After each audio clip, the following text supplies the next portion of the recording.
Good morning students. आज हम बात करते हैं चैप्टर 11 के जो एक्टिविटी 6 है उसकी हम बात करते हैं। गतिविधि 6 में आपको इस तरह का एक डायग्राम दिखाई दे रहा होगा। प्रकाश जो होता है वो हमेशा एक सीधी सरल रेखा में गमन करता है। मान लीजिए हमने जो कमरा है उसमें बल्ब चालू कर रखा है, तो हम देखते हैं दरवाजे के बाहर जो सीधा जो प्रकाश है दिखाई देता है और उसके चारों तरफ छाया होती है।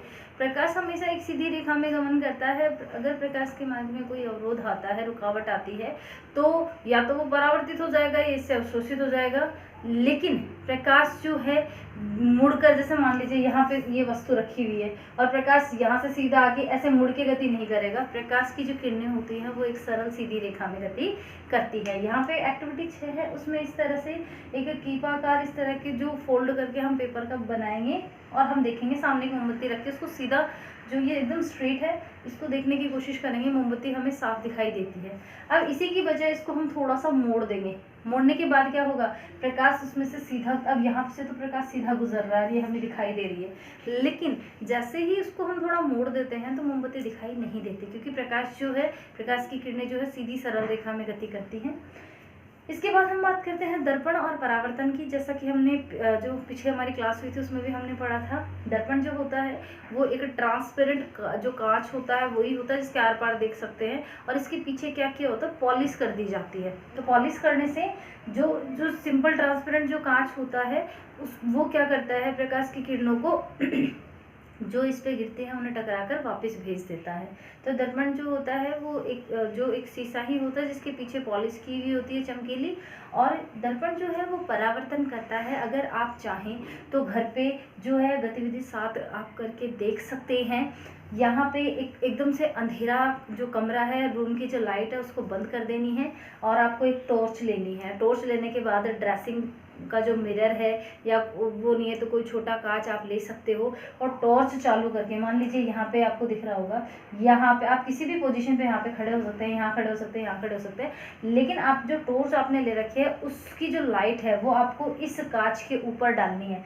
आप देखोगे अंधेरे कमरे में एक तरफ तो यहाँ पे प्रकाश की इस तरह की जो लाइन दिखाई देगी, दूसरी तरफ इस कांच से टकराने के बाद आपको दूसरी तरफ लाइन जाती हुई दिखाई देगी। अब आप टॉर्च ऑन है, आप थोड़ा सा पीछे खिसकिए, ये लाइन भी थोड़ी पीछे चली जाएगी। आप जैसे इधर आओगे ये लाइन इधर आ जाएगी, और आप एकदम मिरर के सामने खड़े हो जाओगे तो हमारी आंखों के ऊपर बहुत तेज रोशनी पड़ती है। वो जो रोशनी होती है वो प्रकाश की किरणें से टकराकर वापस आ रही है और हम तक हमारी आंखों पे गिर रही है, जबकि साइड में यहाँ पे ऐसा नहीं होता है। तो हमेशा ध्यान रखें, प्रकाश जो है वो चमकीली सतहों पे दर्पण के द्वारा परावर्तित होता है, और परावर्तन की क्रिया जो है मैंने आपको बता दी है। जब किसी चमकीली सतह पे प्रकाश गिरता है तो टकराकर वापस उसी दिशा में चला जाता है, ये घटना परावर्तन कहलाती है। और जब आप क्लास में पढ़ते हो तो आपने बहुत बार देखा होगा, कुछ बच्चे शरारती होते हैं जो कि क्या करते हैं, घड़ी या कोई चमकीली कुछ पहन रखा होता है उसको धूप के सामने ऐसे ऐसे करके हाथ घुमाते हैं, और उससे कुछ जो लाइट बनती है गोल या चौकोर जैसी भी जो लाइट बनती है उसको किसी दूसरे की आंखों पर डालते हैं और एंजॉय करते हैं। तो इस तरह की जो हरकतें हैं क्लास में बच्चे करते हैं, ये भी एक परावर्तन की घटना है।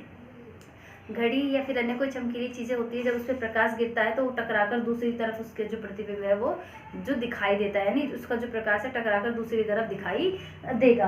तो परावर्तन का मतलब होता है प्रकाश की किरणें जब किसी चमकीली सतह पे गिरती है तो वो टकराकर वापस उसी माध्यम में चली जाती है। ये जो घटना है इसे प्रकाश का परावर्तन कहते हैं।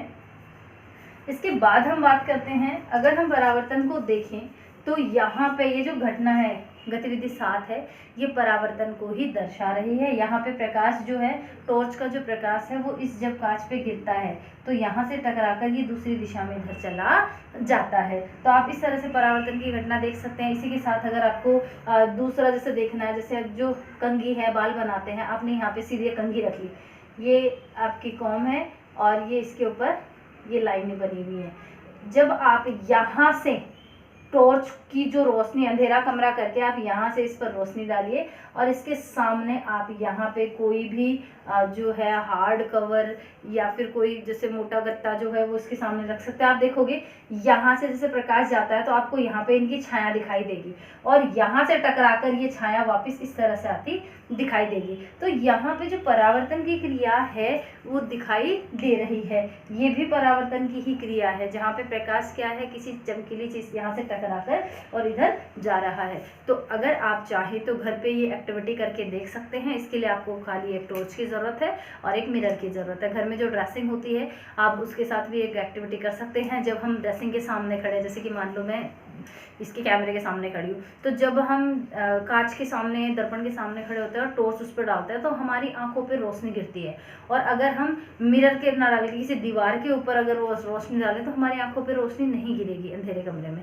इसका कारण ये है, दीवार उस रोशनी को परावर्तित नहीं करती है, जबकि दर्पण जो है वो प्रकाश की किरणों को परावर्तित करती है और वो किरणें टकराकर हमारी आंखों तक पहुँचती है। हम थोड़ा सा साइड जाएंगे तो जो प्रकाश की किरणें हैं वो टकराकर दूसरी तरफ लाइन बन जाएगी। जितना हम दूरी पे जाएंगे उतनी ही ये लाइन दूसरी तरफ बनती जाएगी। तो आप चाहें तो घर पे इस एक्टिविटी को कर सकते हैं और परावर्तन की क्रिया है इसे और अच्छे से समझ सकते हैं।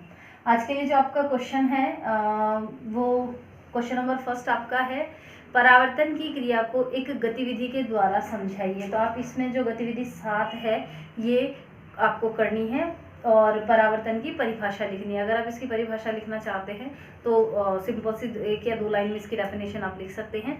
जब भी प्रकाश किसी चमकीली सतह पर गिरता है तो वह उससे टकराकर वापस उसी दिशा में चला जाता है। ये जो घटना है प्रकाश की, इसे प्रकाश का परावर्तन कहते हैं। तो आपको आज एक ही जो क्वेश्चन है ये कंप्लीट करना है। किसी भी क्वेश्चन या फिर किसी भी टॉपिक में अगर आपको प्रॉब्लम आती है तो आप मेरे से पूछ सकते हैं। Thank you.